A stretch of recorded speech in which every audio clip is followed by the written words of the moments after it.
let's talk about giving gifts. And gifts can be expensive, but they don't have to be. As we come up on the holidays, depending on when you're watching this, we can get really stressed out at times because gifts can be really expensive and they can blow up your budget. So let's talk about how gifts don't have to be expensive.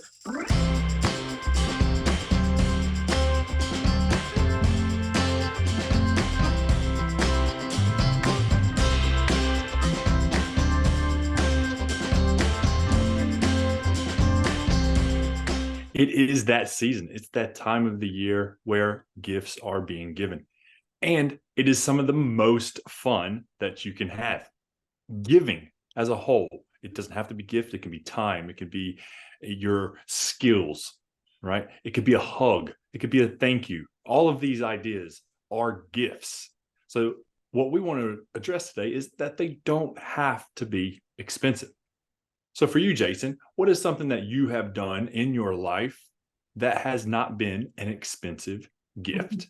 Yeah, well, it's kind of funny because we think about those classic gifts where we say, well, if I don't want to spend money or if I can't spend a bunch of money, what do I give somebody? And the classic thing is I give them a piece of paper that says Merry Christmas or Happy Birthday with a bunch of glued macaroni on it in the shape of a heart, and I give it to them. And then we kind of cringe at that, but that's kind of the joke, is that we have to make a gift and it's going to be garbage. That doesn't have to be the case. You don't have to spend a lot of money or give somebody garbage for a gift. You can actually do something very meaningful, very creative, and not expensive. But let me set this up for a second. What is the meaning of a gift? We don't give gifts just to give gifts. I mean, some of us do, but if I'm going to give Mike a gift, and we celebrate Christmas, so if I'm going to give Mike a Christmas gift or a birthday gift or something along those lines, I'm going to think of, what does Mike enjoy? What does Mike like? And what makes me think of him? And then I'm going to assess what I know of him, and then put some thought, put some effort, and put some kind of extra something into choosing a gift for him. If I just go give him a gift card, or if I give him a regular card with cash in it, that's fine, but it doesn't really speak the language of love, the language of I get to know him, unless he's like, hey, the only thing I need is X and I'm saving up for that. Would you mind contributing to that for any kind of gifts? That's probably acceptable if you put cash or a gift card in there. But if I wanted to say, hey, Mike, I'm thinking about you, I know you, and I care about you, here's a gift, then I can do something different than just cash or gift card. So with all that being said, you can create a gift, something with your skills, like Mike was just talking about a minute ago. If you are a woodworker, for example, and you wanted to make somebody a nice little stool or maybe a chest of some sort, a box, a chair, a table, like I know plenty of people who have created gifts like that.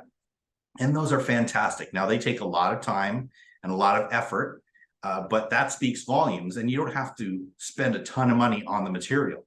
You can actually get material for pretty cheap and then create the gift. And your time into that gift is what actually speaks the volumes to the person receiving that gift. Now, I am not, Mike, I am not a carpenter. I am not that great with my hands when it comes to that type of creative gift. So that's not the avenue I would go in giving a gift. I have received gifts that were truly amazingly crafted, and that was really cool. One of the things that I really like to do is give the gift of quality time. And when I say quality time, that means I can give somebody a date. So my mother-in-law loves San Francisco. And back when we lived close to San Francisco, I gave her a Christmas gift that was just the two of us. We would go on a date to the city. We would have some lunch. We would go up to a mountain, look over the city, just enjoy each other's company. And that was an all-day thing. Now, that's a lot of investment of time, but it's almost $0. I mean, outside of having food and the gas to get there, I didn't spend a ton of money on that gift. But it spoke volumes to her because of the quality time and the thought that I put into it of, gosh, she would really enjoy this. I would really enjoy this. Let's spend some good quality time together and go do this. So we set the date up for sometime in January, and we went and did that and had a great time. So that's one way that I really enjoy it, is that quality time. What about you? Is there something that specifically you lean more toward when you're looking on the cheap for gifts, but want it to be meaningful? Absolutely. You kind of touched on it there, but I want to bring it home in the sense of make sure that you understand the love language that you want to speak and that your receiver likes to receive, right? So quality time may be for you, Jason. It could be also for your mom and your mother-in-law in that example. For me, it's acts of service, right? It could be something else. It could be words of affirmation. It could be touch, whatever it is for you. You want to make sure that you're speaking both of your love languages. And for me, again, acts of service. One year, Elle got me coupons, little handwritten coupons. And the coupons were things that I would get, right? It could be a 20-minute foot massage or a dessert of my choice, right? And I got to cash these in throughout the year. And so that was really meaningful for me, cheap, I guess almost free. She just wrote them out on pieces of paper, and I got to cash those in with my wife. So that's another creative idea that has really touched home for me. And think about it when you're doing these things for yourself or your significant other. So that's so interesting you brought that up, Mike, because while you were talking, I was thinking, gosh, you gave me a great idea when you said earlier, a secondhand gift, something that was old or antique. Now, depending on what you're into, antiques can be extremely expensive. So we're not talking about really expensive antiques or vintage type things, because that's really hot right now. But what you can do is if it's a secondhand item, something that has been passed along generations, or something that you have that maybe your children or your family members really like about you or like about what you have. I'll give you an example. Here's something right here on my shelf that's an old baseball mitt. And as you can see, this is not a modern mitt at all. This is one of those old mitts from probably the 20s or 30s, 1920s or 1930s. And this is something that Mike was talking about of being like a secondhand gift. I mean, I'm a big baseball fan, and this is like a perfect gift for me. You didn't spend a whole lot of money on it because you probably got it at some guy's garage sale and you spent $3 on it. But this means something to me because I, as a lover of baseball, love something like this. And it's also history to me of that's really, really cool. Something from 100 years ago that speaks my language. That's something as an example of like a secondhand gift. And that's a great idea. So garage sailing and cheap antiquing could be a great way to find some gifts that speak the language of the person that you're giving to. So that's another great idea for you looking forward.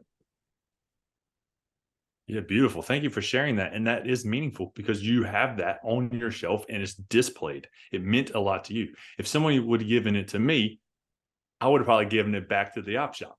Right? Or I would have given it to Jason or someone that does love baseball who would have appreciated it. Right. So the gift wasn't meaningful for me, but it was meaningful for Jason. Yeah. So it's just about being creative and being in tune and in touch with those that you're giving to. It's just about paying attention. Yeah. I think that last idea here, and we'll summarize the ideas, but that last idea you kind of gloss right over, which is re-gifting.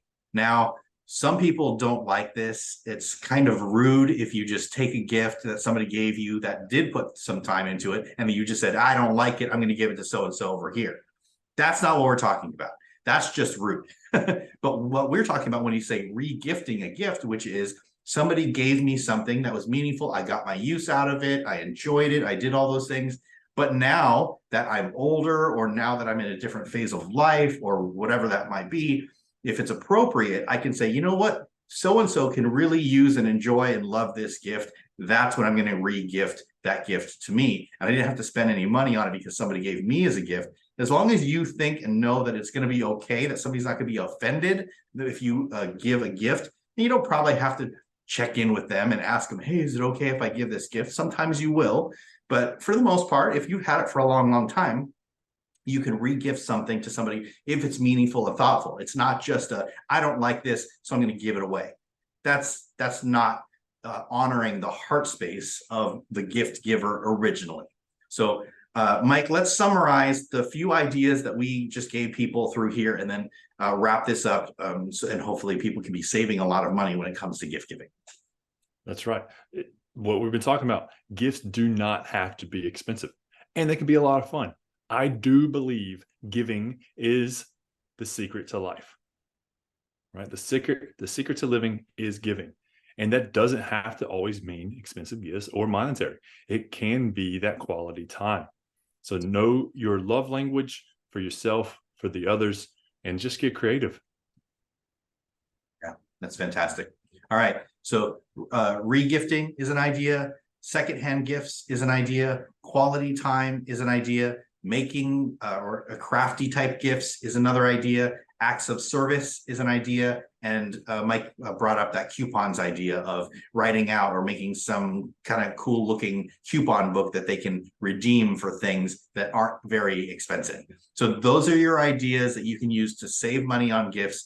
And hopefully that broadens your perspective on you don't have to spend a bunch of money when it comes to gifts, especially when you're on a tight budget. If you're getting out of debt or you have some kind of goal that you're trying to reach, it doesn't mean that you're poor. It just means that you're trying to do something else with your money. And so you're trying to save that money on gifts. So hopefully we've given you some really good ideas. Share with us the ideas that you've gotten and what it does. How much do you think it saved you throughout your whole season? All right, with that, happy gift giving, and we'll see you in another video.